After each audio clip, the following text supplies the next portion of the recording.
This is how to install Google Chrome on your Mac. So let's get started. The first step is to open Safari. So in your dock, just go to Applications and here search for Safari.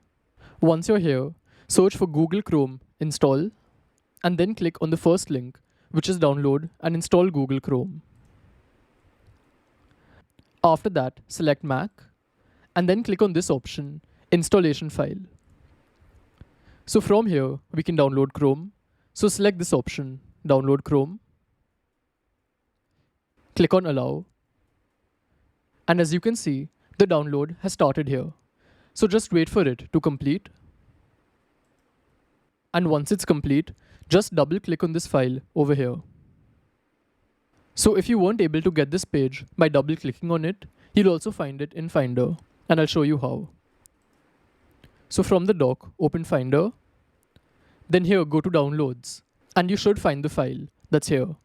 So now double click on it. And as you can see, we've got the same file. So now the last thing to do is drag Chrome into the app folder. Let's do that. And it's done. As you can see, it's copying Google Chrome to Applications. And we're all done. Let's see if it's come. I'll close this, then open Applications. And now I'll search for Google Chrome. And as you can see, Chrome has come here. Then click on Allow. Here, just click on Open. And as you can see, Chrome has come. So from here, you can create your Chrome profiles and then sign into your accounts, etc. So this is how it works, and I'll see you in the next one. Goodbye.